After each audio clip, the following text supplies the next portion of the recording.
ഇത് ഞങ്ങളുടെ മുത്തശ്ശി ആവേശാനന്ദ. ഇത് മുത്തശ്ശിയുടെ ചെറുമകൻ, ഞങ്ങളുടെ അമ്മാവൻ രാമവർമ്മ തമ്പുരാൻ. ഇത് അദ്ദേഹത്തിന്റെ സഹോദരികൾ, അത് അവരുടെ മക്കൾ, അത് പണിക്കരമ്മാവൻ, അത് മുത്തശ്ശിയുടെ മരുമകൻ. എനിക്ക് 6 മക്കളായിരുന്നു, 3 ആണും 3 പെണ്ണും. പക്ഷെ ആ മക്കളൊക്കെ മരിച്ചു. എല്ലാം ദുർമരണങ്ങളായിരുന്നു. വിവരങ്ങളൊക്കെ ഞാൻ പറഞ്ഞിട്ടുണ്ട്. ഓ നന്നായി. ഇവിടെ ജനിക്കുന്ന പെൺകുട്ടികൾക്ക് മാത്രമേ വിവാഹം വിധിച്ചിട്ടുള്ളൂ. ഞാനും അങ്ങയെപ്പോലെ ശുദ്ധ ബ്രഹ്മചാരിയാ. താടിയില്ലാന്നേ ഉള്ളൂ. എവിടെയാണാവോ സ്വദേശം? ഭഗവതി ഊമയാണല്ലേ? സ്വാമി മൗനവ്രതത്തിലാ. ഈശ്വര, അത്ര ജ്ഞാനിയാ? അങ്ങനെ ഉള്ളവരെ മൗനവ്രതം ആചരിക്കൂ. വ്യക്തമായില്ല സ്വാമി അവിടുന്ന്. ഓ മനസ്സിലായി മനസ്സിലായി. എന്താ? അധികം വൈകാതെ ഈ കോലോത്ത ശാപം തീരുവെന്ന്, ഇവിടത്തെ പുരുഷന്മാർക്ക് മംഗല്യ സൗഭാഗ്യം കൈവരുമെന്ന്. ഈശ്വരോ രക്ഷതു. അങ്ങനെ ഒരു സമയം ഉണ്ടായിട്ട് വേണം എനിക്ക് മനസമാധാനായിട്ട് ഒന്ന് കണ്ണടയ്ക്കാൻ. അങ്ങ് കുറച്ചു കാലെങ്കിലും ഇവിടെ കഴിയുന്നത് ഞങ്ങൾക്കൊരു സുഹൃതമായിരിക്കും.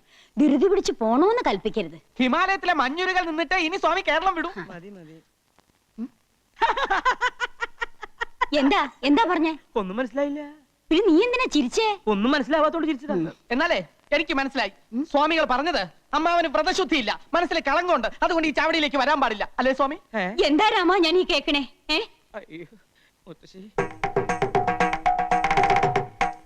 ചെയ്യിക്കാം സ്വാമി, ചെയ്യിക്കാം. എന്താ എന്താ? അമ്മാവൻ ഇന്ന് രാത്രി മുഴുവൻ ആഹാരം കഴിക്കാതെ ഉപവസിക്കണമെന്ന്, സന്ധ്യയ്ക്ക് രാമായണത്തിലെ കിഷ്കിന്ധാ കണ്ടം മുഴുവൻ വായിച്ചു തീർക്കണമെന്ന്. അയ്യോ, ഇവൻ വെറുതെ ഓരോന്ന് പറയാ. അദ്ദേഹം ഇതൊന്നുമല്ല പറഞ്ഞത്. അദ്ദേഹം ഇത് തന്നെയാണ് പറഞ്ഞത്. ദേ ഇങ്ങനെ കാണിച്ച രാമായണം വായിക്കാന്നാണ് അർത്ഥം. ഊമയുടെ ഭാഷ നിനക്ക് അങ്ങനെ മനസ്സിലായി? ഞായറാഴ്ച TV കാണാറില്ലേ, അത് കണ്ട് പഠിച്ചതാ. തർക്കമൊന്നും വേണ്ട, ഞാൻ പറയണത് അങ്ങോട്ട് അനുസരിക്കുക. അതെന്നെ മുത്തശ്ശി പറയട്ടെ. മുത്തശ്ശി പറയട്ടെ. രാമൻ ഇന്ന് ഉപവസിച്ച് രാമായണം മുഴുവൻ അങ്ങോട്ട് പാരായണം ചെയ്യാ. പല്ലും കടിച്ചലറിക്കൊണ്ടു പാലിയും നില്ലു നില്ലുന്നണഞ്ഞോരു നേരം തഥാ. പല്ലും കടിച്ചലറിക്കൊണ്ടു പാലിയും നില്ലു നില്ലുന്നണഞ്ഞോരു നേരം തഥാ. മുഷ്ടികൾ കൊണ്ടു താടിച്ചതു ബാലിയെ ദുഷ്ടനാം ബാലി സുഗ്രീവനെയും തഥാ. വേണ്ട വേണ്ട, എന്നോട് കളിക്കാൻ നിക്കണ്ട. ഏലസ എന്റെ കയ്യില്. എറിഞ്ഞു ഓടിക്കാൻ നോക്കുകയാണല്ലേ? രാമായണം വായിക്കണത് നിനക്ക് സൂഹിക്കണില്ല. മുത്തശ്ശി ഇവിടെ വായിക്കാൻ സമ്മതിക്കണില്ല. എന്റെ അടുത്ത് വേണ്ടാട്ടാ. പോയിക്കോ പോയിക്കോന്ന്. എനിക്ക് ധൈര്യമില്ലെന്നാ നിന്റെ വിചാരല്ലേ?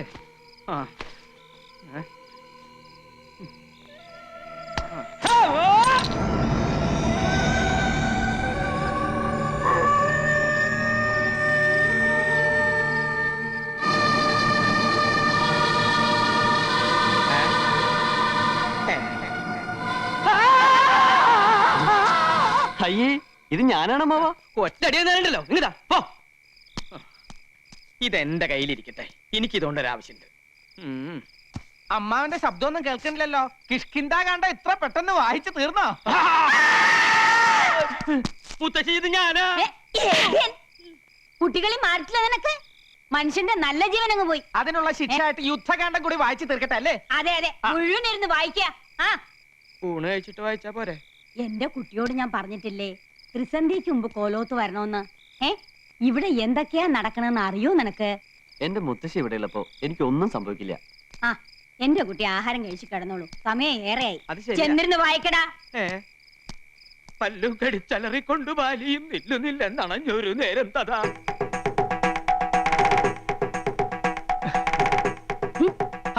പരിഭവിക്കാതെ സ്വാമികളെ, ഈ പാലങ്ങോട്ട് കുടിക്ക്. നിവർത്തിയേട് കൊണ്ടല്ലേ എനിക്ക് ഇങ്ങനെയൊക്കെ ചെയ്യേണ്ടി വരുന്നത്. എല്ലാറ്റിനും എന്നെങ്കിലും ഒരു പരിഹാരം ഉണ്ടാവും. താൻ വിഷമിക്കണ്ട. താടിയും മുടിയും വെച്ച് കെട്ടി ഇങ്ങനെ ഫാൻസി ഡ്രസ് കളിക്കാനേ ഇനി എന്നെ കിട്ടുവേല കേട്ടാ. കൊച്ചു ത്രേസ്യ ആരെങ്കിലും കാണും. കാണട്ടെ, എല്ലാരും അറിയട്ടെന്നു. ഇങ്ങനെയുണ്ടോ മനുഷ്യന്മാര്? വലിയ തമ്പുരാക്കന്മാരാണെങ്കിലുവേ ഒന്നിനും നെറിയില്ല. നീ കൊച്ചു ത്രേസ്യക്ക് മനസ്സിലായി കേട്ടാ. അല്ലേ പിന്നെ കെട്ടിക്കൊണ്ട് വന്ന പെണ്ണിനെ ആരെങ്കിലും ഇങ്ങനെ സ്വാമിയായിട്ട് ഇരുത്തുവാന്ന്. നീ കൂടുതലൊന്നും പറയണ്ട. കടപ്പുറത്ത് തേങ്ങ ഇടിക്കാൻ വന്ന എന്റെ അടുത്ത് 1ഉം 2ഉം കൊച്ചു വർത്തമാനം പറഞ്ഞ് നീ അടുത്ത് കൂടിയപ്പോ ഞാനും ഏതാണ്ടൊക്കെ പറഞ്ഞുപോയി. ഏതാണ്ടൊക്കെ പറഞ്ഞെന്നാ? പറഞ്ഞത് കൃത്യമായിട്ട് എനിക്കങ്ങോട്ട് ഓർമ്മയുണ്ട് കേട്ടാ. കൊച്ചു ത്രേസ്യയെ ഐ ലവ് യു എന്നാ നിങ്ങ പറഞ്ഞത്. ഈ ഐ ലവ് യു എന്ന് പറഞ്ഞാൽ ഉടനെ കെട്ടിക്കോണോന്നാണെങ്കിൽ കേരളത്തിലെ എല്ലാ ആണുങ്ങൾക്കും 10ഉം 15ഉം ഭാര്യമാര് കണ്ടേനെ. ഇനി ഇഷ്ടപ്പെട്ടു ഒന്ന് എന്നെ ഇരിക്കട്ടെ. എന്ത് അപരാധം ചെയ്തിട്ടാ നിന്റെ അപ്പം വർക്കി എന്നെ ഓടിച്ചിട്ട് പിടിച്ച് രജിസ്റ്റർ ഓഫീസിൽ കൊണ്ടുപോയി എന്നെ കെട്ടിച്ചത്? ഞാൻ ബ്രഹ്മചാരിയായി കഴിയേണ്ടവനാണെന്ന് അങ്ങയുടെ കാല് പിടിച്ച് പറഞ്ഞതാ. അന്നേരം ആ കാല് കൊണ്ട് എന്നെ അങ്ങേരെ മുഖത്ത് തൊഴിച്ചു. എന്നിട്ട് എന്നെ ഭീഷണിപ്പെടുത്തി നിന്നെ ഇങ്ങോട്ട് കൊണ്ടുവരികയും ചെയ്തു. കഴിഞ്ഞതൊക്കെ കഴിഞ്ഞ് ഇനി നമുക്ക് എല്ലാം അങ്ങോട്ട് മറക്കാം തിരുമേനി. എല്ലാം ഞാൻ മറക്കാം, എന്റെ ബ്രഹ്മചര്യം ഒഴിച്ച്. കൊച്ചു ത്രേസ്യേ, എനിക്ക് എന്റെ ജീവനിൽ കൊതിയുണ്ട്. നമ്മുടെ രഹസ്യ വിവാഹം കഴിഞ്ഞെങ്കിലും മേപ്പാടം കൽപ്പിക്കുന്നത് വരെ ഞാൻ സ്ത്രീ സുഖം അനുഭവിക്കുന്ന പ്രശ്നമേ ഇല്ല. അയ്യോ അങ്ങനെ പറയല്ലേ, തമ്പുരാൻ അറിയാവാ ഇന്ന് നമ്മുടെ ആദ്യ രാത്രിയാണ്. എന്റെ കാളരാത്രി അന്ന് കടാപ്പുറത്ത് വെച്ച് ആദ്യമായി തമ്പുരാൻ എന്നെ ഇഷ്ടമാണെന്ന് പറഞ്ഞ ദിവസം ഓർമ്മയുണ്ടാ? ദുർദിനങ്ങൾ ഞാൻ ഓർമ്മിക്കാറില്ല. എനിക്ക് നല്ല ഓർമ്മയുണ്ട്. അന്ന് അയലയും മത്തിയും ചാകര വന്ന ദിവസിയാണ്.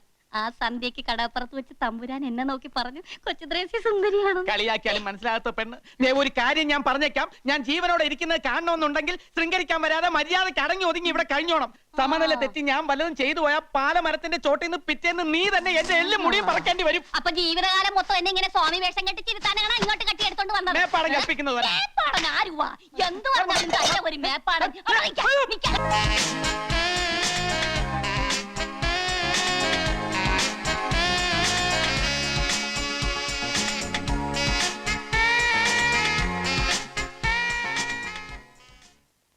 ആ രൂപം കണ്ണീന്ന് അങ്ങോട്ട് മായണില്ല.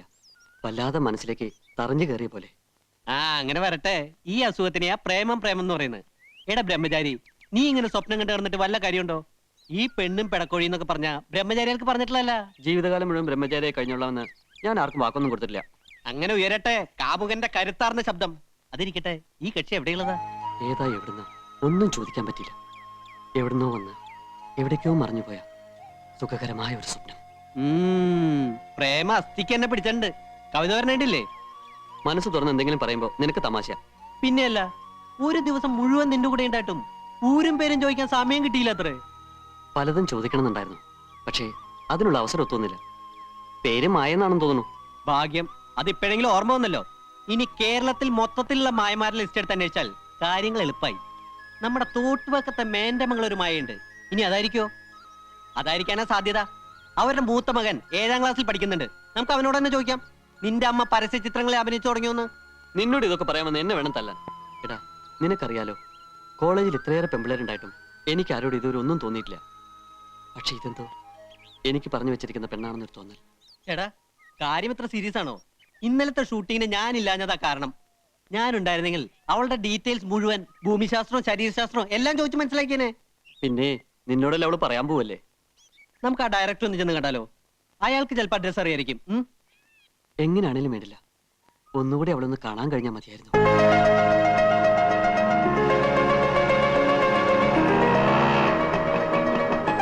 ഹായ് ഉണ്ണി.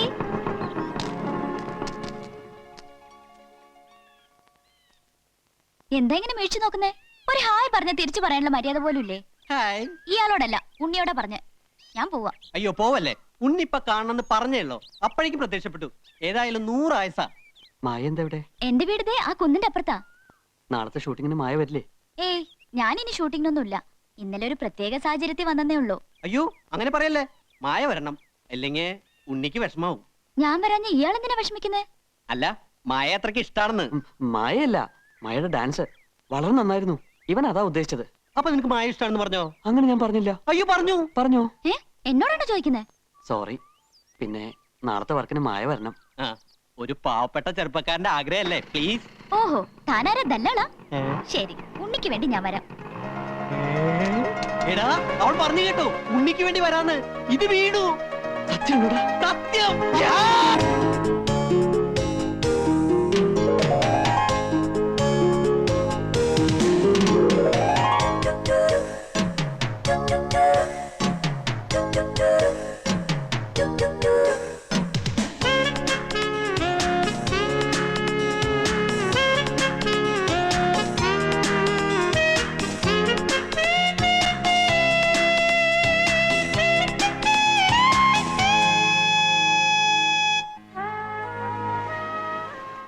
മായേ, നമ്മൾ എത്ര പെട്ടെന്ന് അടുത്തത്.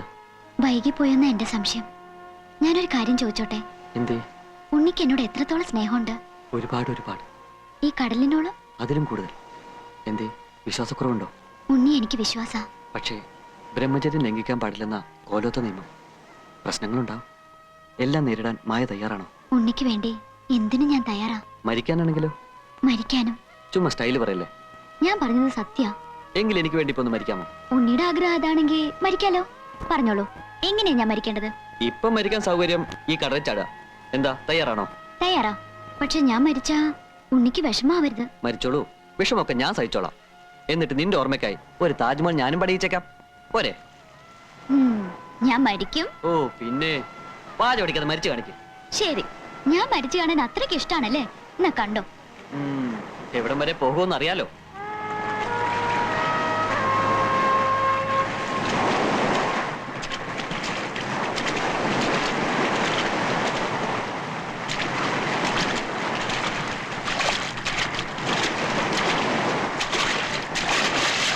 മായ വേണ്ടോ?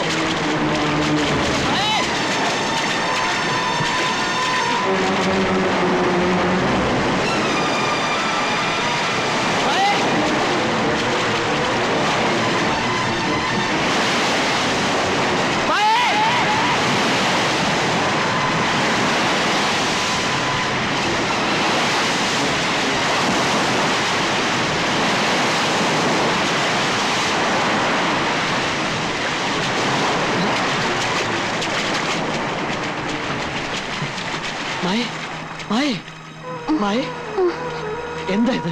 ഞാനൊരു തമാശ പറഞ്ഞല്ലേ? ഞാൻ ഉണ്ണിയോട് സത്യ പറഞ്ഞത്. I love you, I love you Unni. എന്താ ഭഗവതി ഈ കേക്കണേ? പ്രേമെന്നോ? കൊല്ലും നിന്നെ ഞാൻ. ആവശ്യത്തിലേറെ ലാളിച്ച് വഷളാക്കിയതിന്റെ കുഴപ്പമായി കാണണേ. ഞാനിവിടെ 46 വയസ്സ് കഴിഞ്ഞ് നിൽക്കാൻ തുടങ്ങിയിട്ട് കാലം കുറയായി. എന്നിട്ട് ഇങ്ങനൊരു ചിന്ത എനിക്ക് വന്നിട്ടില്ല. മോഹങ്ങളൊക്കെ അടക്കി ഒതുക്കി ചുരുട്ടി മനസ്സിൽ വെച്ചോണ്ട് നടക്കാ ഞാൻ. എന്തിനാ? ജീവനെ പേടിച്ചിട്ട്. ഇവിടത്തെ പുരുഷന്മാര് ബ്രഹ്മചര്യം തെറ്റിച്ച എന്തൊക്കെ ദുരന്തങ്ങളാ ഉണ്ടാവാന്ന് നിനക്കറിയോ? ഇക്കാലത്ത് ഇതൊക്കെ പറഞ്ഞ ആരെങ്കിലും വിശ്വസിക്കോ? ഒക്കെ വെറും അന്ധവിശ്വാസങ്ങളാ. നിന്റെ പ്രായത്തിൽ ഞാനും ഇതൊക്കെ തന്നെ പറഞ്ഞത്. മീനാക്ഷിയെ വെറുതെ ഒന്ന് നോക്കിയതിന് ഞാൻ അനുഭവിച്ച കഷ്ടപ്പാടുകൾ എന്തെന്ന് എനിക്കല്ലേ അറിയൂ. അമ്മാവൻ എന്തൊക്കെ പറഞ്ഞാലും ശരി, എനിക്ക് അവളെ വിവാഹം കഴിച്ചേ വെക്കൂ. നീ ഇത് എന്നോട് പറഞ്ഞത് പറഞ്ഞു.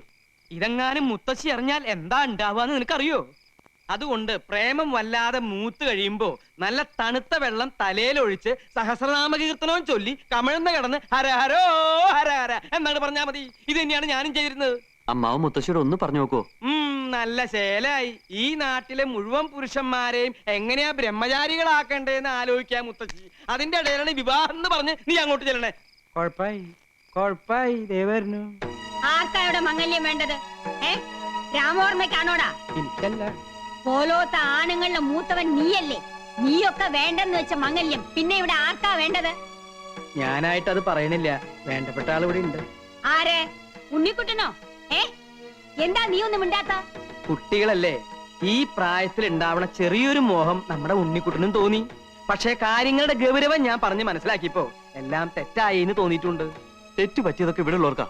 ഏതോ ദുർമന്ത്രവാദിയുടെ വാക്ക് കേട്ട് വേണ്ടാത്ത വെട്ടിത്തരങ്ങൾ ചെയ്യാം. ഞാനൊരു പെൺകുട്ടിയെ സ്നേഹിച്ച് വാക്ക് കൊടുത്തുപോയി. ഇവിടെ ആരും ഞങ്ങളുടെ വിവാഹത്തിന് സമ്മതിച്ചില്ലെങ്കിൽ നാളെ തന്നെ ഞാൻ ഇവിടെ രജിസ്റ്ററിംഗ് കൊണ്ടുവരും. ഉണ്ണിക്കുട്ട, ആരോടാ എന്താ സംസാരിക്കണമെന്ന് അറിയോ? നീ സംബന്ധം കഴിച്ചാൽ നിനക്ക് മാത്രല്ല ഇവിടെയുള്ള എല്ലാ പുരുഷന്മാർക്കും അപകട. കോലോത്ത് വീണ്ടും ദുർമരണങ്ങൾ ഉണ്ടാവും. പോലോത്ത ആചാരങ്ങളും അനുഷ്ഠാനങ്ങളും ലംഘിച്ചാൽ കടുത്ത ശിക്ഷയായിരിക്കും കിട്ടുക. പിന്നെ ഉണ്ണിയുടെ സ്ഥാനം പടിക്ക് പുറത്ത്. എന്നെ പടിയടിച്ച് പിണ്ടം വെച്ചാലും ഞാൻ അവളുമായി ഈ നാട്ടിൽ തന്നെ ജീവിക്കും. ഈ കോലത്ത് ഞാൻ കാരണം ദുർമരണങ്ങൾ നടക്കുന്നുണ്ടോന്ന് എനിക്കൂടെ അറിയണല്ലോ. ഇല്ല, നിനക്ക് എന്തോ ബാധ കയറിയിരിക്കുകയാണ്. ഇല്ലെങ്കിൽ എന്റെ ഉണ്ണി ഇങ്ങനൊന്നും പറയില്ല. ആരോ മോഹിപ്പിച്ച് എന്റെ ഉണ്ണിയെ മയക്കിയിരിക്കണു. വേണ്ട, ഇനി ദുർമരണങ്ങൾ കാണാനുള്ള ശക്തി എനിക്കില്ല. പണിക്കരെ, എന്തെങ്കിലും ധിക്കാരം കാണിക്കുന്നതിന് മുമ്പ് എന്റെ ഉണ്ണിയെ മുറിക്കകത്ത് അടച്ചിടുക. കുറച്ചു ദിവസം പുറത്തൊന്നും പോണ്ട. എനിക്ക് എന്റെ കുട്ടിയുടെ ജീവനാ വലുത്. വേണ്ട, എന്റെ ആഗ്രഹം സാധിച്ചു തരാത്ത മുത്തശ്ശിയും വീടും ഒന്നും എനിക്ക് വേണ്ട. നീ എന്താ പറഞ്ഞത്? ഞാൻ പോവാ. ഉണ്ണി, അവിടെ നിൽക്കാനാ പറഞ്ഞത്. ഉണ്ണി,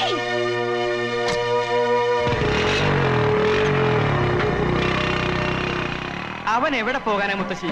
1 മണിക്കൂറിനകം അവൻ തിരിച്ചു വരും. വരണ്ട. ഈ ആഗ്രഹം മനസ്സിൽ വെച്ചോണ്ടിരിക്കുന്നവൻ ഇനി കോലോത്തേക്ക് വരണ്ട. ഞാൻ ഇങ്ങോട്ട് വന്നിട്ട് നേരം കുറെ ആയേ ത്രേസ്യ. ഇനി അങ്ങോട്ട് പോട്ടെ. അങ്ങനെ ഇപ്പൊ പോവേണ്ട കേട്ടാ. കുറച്ചു നേരം കൂടി ഇരുന്നിട്ട് പോയാ മതിയെന്ന്. അയ്യോ, ഞാൻ ഇവിടെ ഇരുന്നിട്ട് ഒരു പ്രയോജനവും ഇല്ല. മേപ്പാടം മേപ്പാടൻ എന്ത് പറഞ്ഞാലും നിങ്ങളുടെ ഒരു മേപ്പാടൻ. അയാളെ എന്റെ കയ്യിലോട്ടൊന്ന് കിട്ടട്ടും. അയ്യാക്കട ഒരു ദുർഗന്ധവാദം. ആരാണ്ട് വരുന്നു. അങ്ങ് അകാലം അല്ല ത്രികാല ജ്ഞാനിയല്ലേ സ്വാമി? ശരണം ശരണം പൊന്നയ്യപ്പ സ്വാമി, അല്ലാതെ ശരണമില്ല സ്വാമി. ശരണം രക്ഷിക്കണം.